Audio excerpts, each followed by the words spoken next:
Hi software, welcome to your first video on conditionals. I am so excited to be starting this with you. Conditionals are like a really powerful programming tool, and I'm hoping a lot of you have some flashbacks to ninth grade where you learned about these in Python.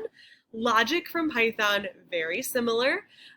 These are actually something that exists in almost every programming language. The only thing that's changed is the syntax, which is like the grammar and the punctuation of how we write these things. And you guys saw that a little bit yesterday in your pseudocode exercise. Please make sure that as we're going through this, you have your screen split. So you have a browser window open with this YouTube video playing in it, and then you have your code in another browser window. You should have clicked open the starter code link from your assignment. Please make sure you go to File, Duplicate to make your copy. And then once you have duplicated, make sure you save.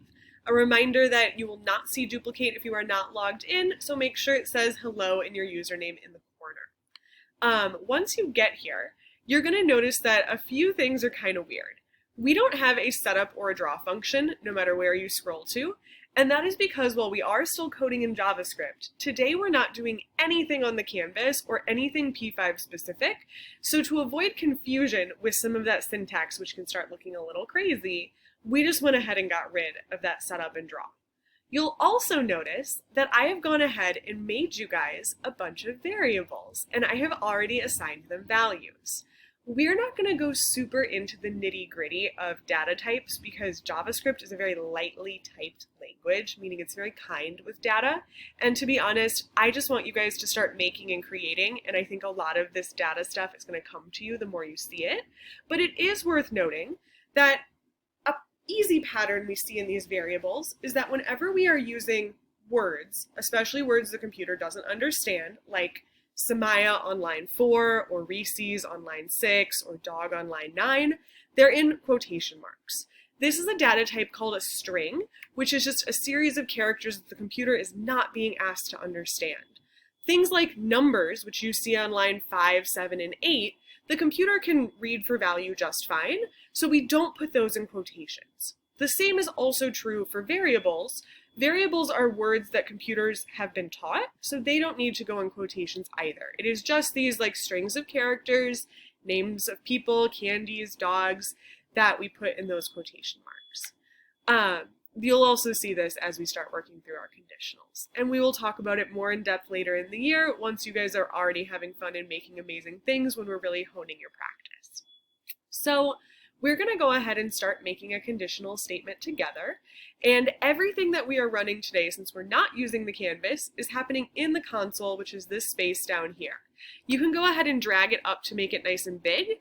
I also know that students, when left to their own devices, they sometimes minimize the console, which is not the best idea. It gives us useful errors and so many other things. But if you have minimized your console, just click that arrow up to make sure it displays on your page. Then you can go ahead and scroll down to this code along, and we're going to get started here. The very first thing I'm going to do is just read the information in the code along. So the code I'm being asked to write should look to see if the name, which is a variable, is Beyonce. And if it is, it's going to say, I love your music. And if the name is not Beyonce, meaning any other name in this world, so Driangeli, Jeslyn, Samaya, Jayla, any of these names are names that it's going to just say, nice to meet you. So I'm going to scroll up and just check. Right now the name is Samaya, so what I'm expecting is when I'm done writing this code, it should say, nice to meet you.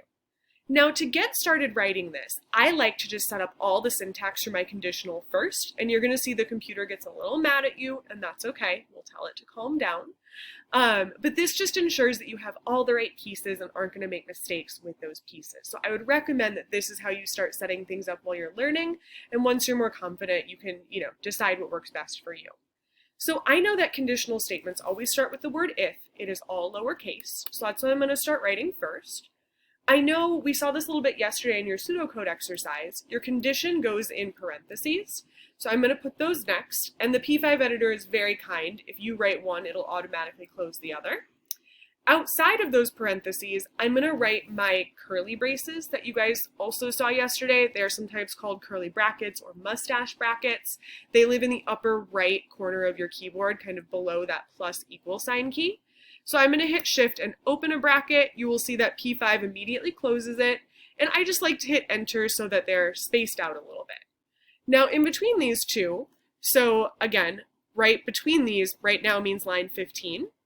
My conditional right now ends on line 16 and begins on line 14. And you'll also see that P5 does this super useful thing where if you click outside next to one bracket, it'll put a box around it and also box its partner.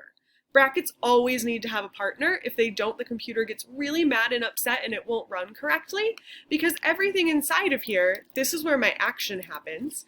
That's what should be occurring based on this condition. And you can also see the computer is kind of mad at me because I haven't given it a condition yet.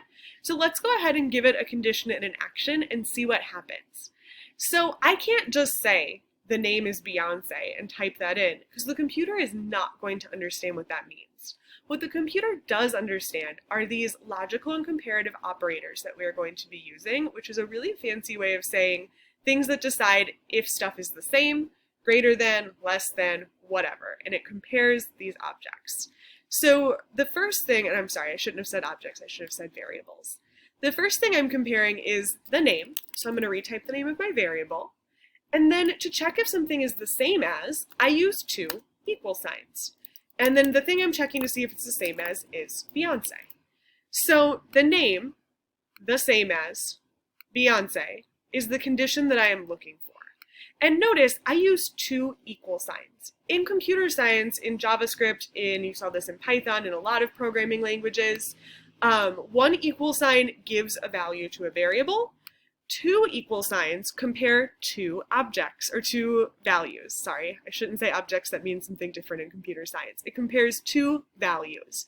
So if you are comparing two things, you need two equal signs. Now you are not just tied to using two equal signs. There are lots of other symbols you can use. I can check to see if something is greater than something else. I can check to see if something is less than something else. I can add an equal sign to be less than or equal to, or greater than or equal to. And I can even use a not, which is an exclamation point, and I can say not equal. And I can look to see if the name isn't Beyonce. I'm right now going to stick to the two equal signs because that's what I want to have happen, but also because saying a word is bigger than or is greater than another word is kind of a weird statement, and I want to make sure this works and makes sense. And I'm going to jump down to adding my action. So to add my action, I'm going to click on line 15, again making sure I'm between these curly brackets for anything that should happen when the name is Beyonce. I'm going to bounce down a line, and I'm going to type console.log, which is a function, so it has parentheses. And what this function does is it just prints things to the console down here.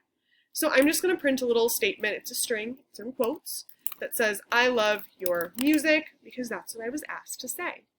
Now if I hit play, nothing is going to happen, and that's correct. Nothing should happen, because what's happening right now is the computer is checking on line 14, and it's plugging in Samaya.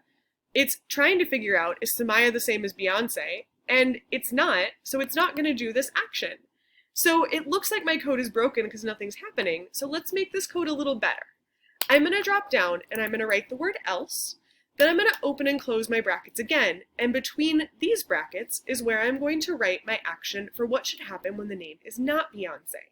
Notice that else does not have a condition, and that's because it's checking for every other name. It's looking for those names like Gisele, like Samantha, like Jennifer, to see if the name matches one of those. It could be anything, it just cannot be Beyonce for this to run. Inside of here, I'm going to put my console.log for my next phrase, which is nice to meet you. Now when I hit play, in my console, it says nice to meet you because my name is currently Samaya.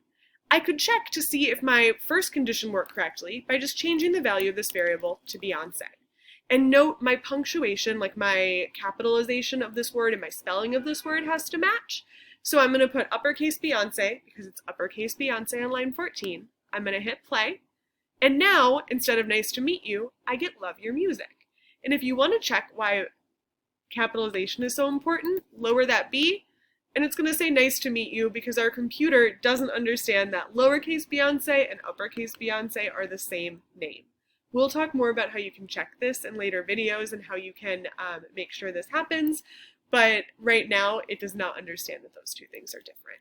So I'm going to change it back to a different name. I'm going to put in Christina. I hit play. It goes back to saying nice to meet you. So what your task is going to be is to go through these challenges, and for each one you are going to practice writing these conditional statements. I know that in computer science it can be really easy and tempting to copy and paste, but please practice typing these out so that you get used to this syntax. Make sure that you always have your matching brackets, make sure that action is happening between the brackets, make sure you have your parentheses there. The console will tell you with very bold errors if you forgot something. And if you ever feel like things are getting messy, go up to the top of your page, hit edit, and click tidy code. And what this does is it just aligns everything very nicely for you. It like tabs everything in and makes everything just like line up and look pretty. And if you ever are feeling overwhelmed, this is a great thing to do to help yourself. I'm so excited for you guys to start it on conditionals so we can get to more exciting conditions on the canvas next week. Bye guys!